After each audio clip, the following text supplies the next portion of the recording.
the topic of elasticity. It's one of several classes we offer on this subject to make absolutely sure that you're clear on the concept and why it's important. We will have covered parts of this in some of the other classes that we offer, but take it as revision. But also, there's newness. There are new parts to this class that I want you to look into as well. So let's get to it. Let's look at this situation here where we have two demand curves. Now, let's look at this and say, here's demand curve 1. You can see it's a lot less steep compared to this one. This one's very steep, very almost not vertical, but very steep. This one is much more shallow. Now, if the two demand curves are for the same product, so there are two demand curves, it's the same product. Whatever the product is, it's the same one. Which price is, which one is sensitive? Which one is the more sensitive? So which one is more sensitive? And if we now add in terms like soft drinks, this one's for soft drinks, and this one's for petrol. Now, which one's more sensitive? Well, if let's say we just take two prices and try and compare them side by side. Take a price P1 and a P2. This is the quantity demanded on the demand curve 1. And this is the quantity demanded when the price falls on demand curve 1. And over here, there's less variability. In other words, this one over here is less sensitive to price change. So the price moves from, let's say, P1 to P2. The quantity only moves by a small amount here, but a large amount over here. And the reason for that is it's the same price reduction. The reason for that is there's something about the goods that make them different. So which one is more price sensitive? That's the point. And that's what the elasticity is trying to work out. We can't just tell from looking at the diagram how sensitive it is. We can see here immediately that this one's measured in tons and this one's measured in kilograms. So does that help us? Well, you can see it's becoming complicated. It certainly becomes complicated when the two quantities are very close together. We need the formula. We need to work this out with formula, and we need to do it more consistently. So let's get into the formula and see what it's about. The formula for elasticity, eta, it looks like the letter N, as I said, but one leg is a bit longer than the other. I say this in the other classes as well. Just draw it a little bit longer and you've got the letter eta. Now, we measure elasticity by the percentage change in quantity over the percentage change in price. That's what it is. That's how we measure elasticity. And the change in is this delta. We replace change in with the triangle here, which is delta. It means change in. The percentage change in quantity. Change in on the denominator. Change in percentage, change in price. So this is the change, and it's delta. So the Greek letter delta represents the change in. That's the Greek letter delta, and that's the change in. The formula, the triangle that means the change in, is the Greek letter delta. That's all I'm saying. Now, Elasticity is equal to the percentage change in the quantity divided by the percentage change in price. That's what we've got here. So remember that. That's our definition.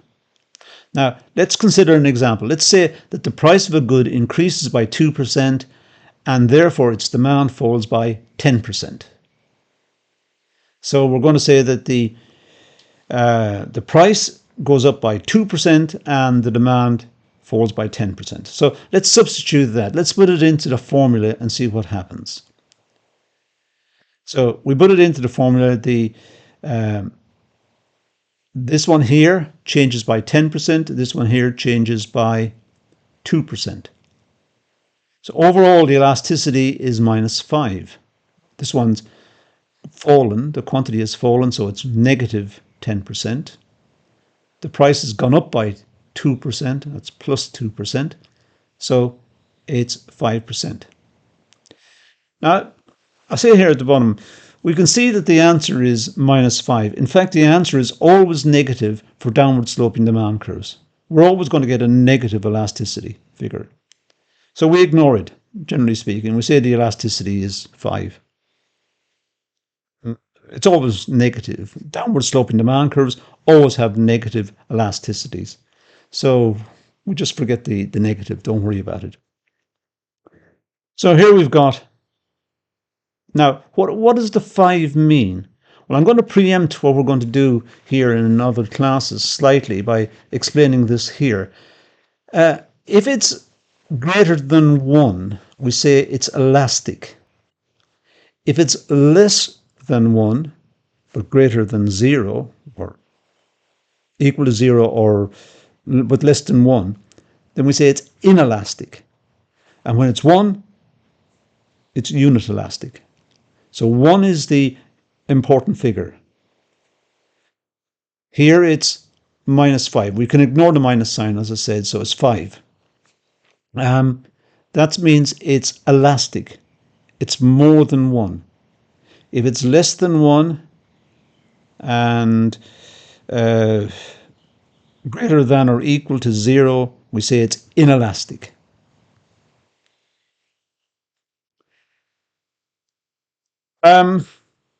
We've got the formula like this. So we could go percentage change in quantity divided by the quantity times 100 all over. So I'm writing out these percentages more precisely. And you can see here I've got 100 on the numerator and 100 on the denominator. So they will just cancel. We can get rid of those hundreds. Just knock them off because one will cancel with the other. So let's just cancel those.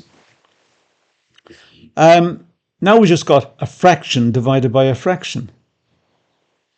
Well, if you divide by a fraction, what we do, the rule in arithmetic, is we invert it. We turn it upside down and multiply.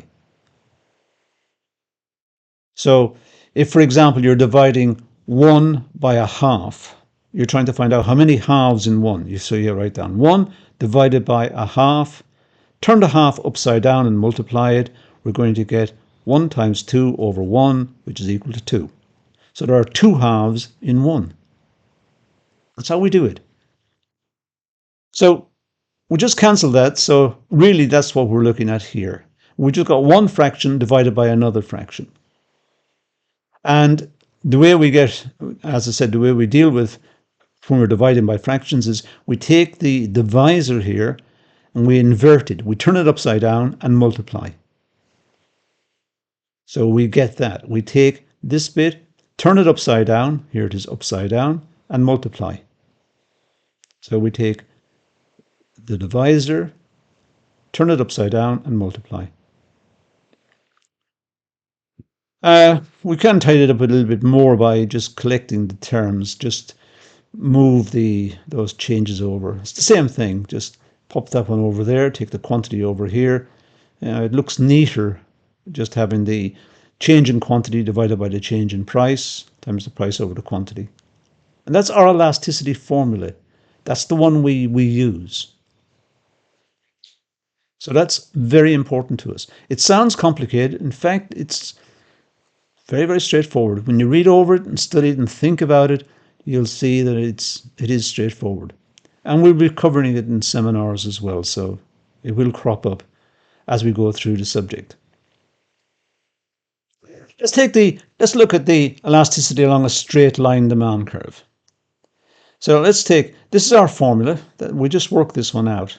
So that's our formula for elasticity. And here's a demand curve. So it's a straight line. And here we have change in P and change in Q. So if we divide this by this, there it is there. So we divide this by this, we get the slope of the curve. So that's the slope of the curve. You could say that delta P over delta Q is a constant. So if you turn it upside down, that's also a constant. If you say a half is a constant, well, a half is always a half. It doesn't become a quarter just for the fun of it. It's a half. So it's a constant. Now let's turn it upside down. Let's turn the half upside down. We get 2. 2 over 1, if you like. That's a constant. 2 is a constant. It doesn't become 3 just for the fun of it. It's 2. It's a constant. So if we have a constant and we invert the number, we still have a constant. So here, delta P over delta Q is a constant. So delta Q over P is a constant. That's a constant, in other words. This bit here in the formula is a constant. So we can now write out the formula again and look at it. There is our formula, and this bit is a constant. Just say K.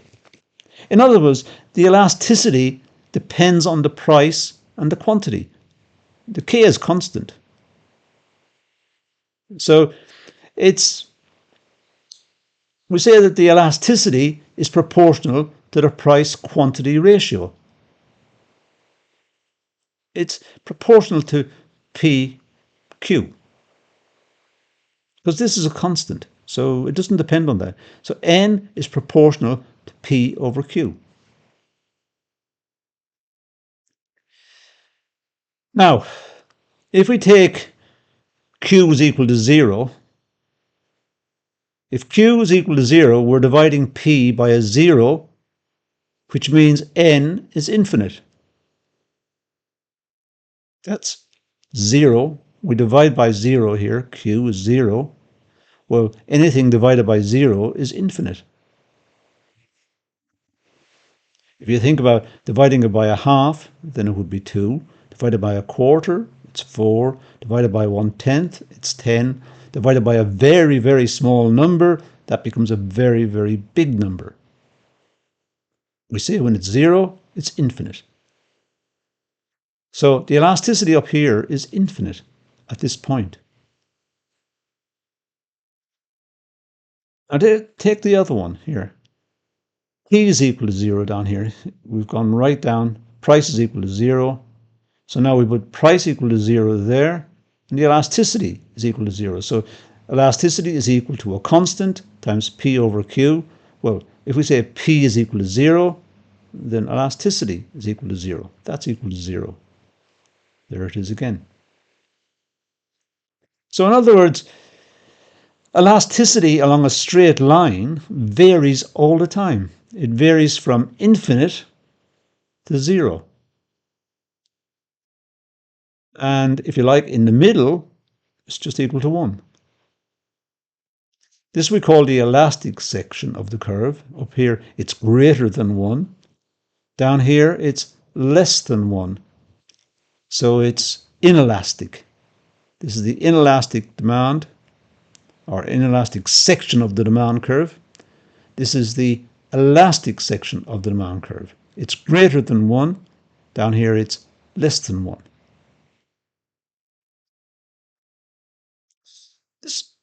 That's a fundamental relationship that we often use in economics. So we need to know about this. When we look at a demand curve, we can't talk about the elasticity. If we look at a straight line demand curve, we can't talk about it because it varies all along the curve. So we can't say what the elasticity is. If it's up here, we can say it's elastic, and if it's down here in the bottom half, it's inelastic. It also depends on the position of the curve. Let's look at two demand curves here and say the demand curve for D1 is here, and let's say D2. It's a bit drawn not very neatly, but that's D2 over there. Now, if the price is P1, the quantity increases. So P1 is a constant. So the elasticity is equal to elasticity here. Elasticity 1 equals some constant, because the slope of the curves are the same. So that's a constant. The slopes are exactly the same. So we have just K and K. Now, the elasticity here is P1 divided by Q1. P1 divided by Q1. And the elasticity over here is P1 divided by Q2. So you can see that Q2 here is bigger. So this one here is smaller. Elasticity 2 is smaller than elasticity 1. And that's what I've got over here. As you can see, as we move across here, the elasticity, the quantity, the denominator has increased from Q1 to Q2. It's moved from Q1 to Q2. We're dividing by a bigger number, so this number is smaller. This number is smaller than this one. And we can also look at the elasticity along a straight line demand curve. Let's take this one here. This is our formula for elasticity. This is P1, P2, Q1, Q2. So this is our one point on the curve, and this is the second point on the curve. Now, if we cut the price, that's the price change, and as a consequence, the quantity will increase because the price is now lower, so people buy more. That's the increase in the quantity demanded. So if we take our original formula here, we say that the quantity, the change in quantity here is Q2 minus Q1. That's the difference there. Delta Q, the change in quantity, is Q2 minus Q1. Q2 minus Q1. The change in price here, well, the change in price is, you can do it either way. You can do it P1 minus P2 or P2 minus P1, doesn't matter. It's the quantity, it's the difference here that's important. So that's the difference, and that's times P over Q. And that's all we've done is we've filled out this term in the formula. We've made it more explicit here, and we've got these points. So along the demand curve, we got two answers. We got the elasticity here, which is different to the elasticity here. In other words, elasticity varies all along a straight line demand curve. We can't look at the demand curve and say this is elastic. It varies all along the straight line. So we get two answers. If the price difference is very small, we call it one answer. So if the price difference here goes from P1 to P2, where P2 is almost the same as P1, then okay, we would say that's the elasticity at that point, because they're very, very close together. But if they're not close together, totally different elasticities.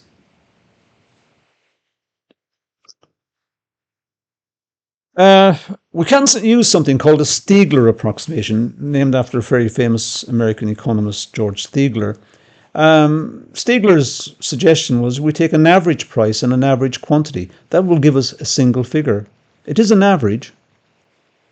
So instead of saying P1 and P2 and getting two figures, we could take the average price here and take the average quantity here and work out one.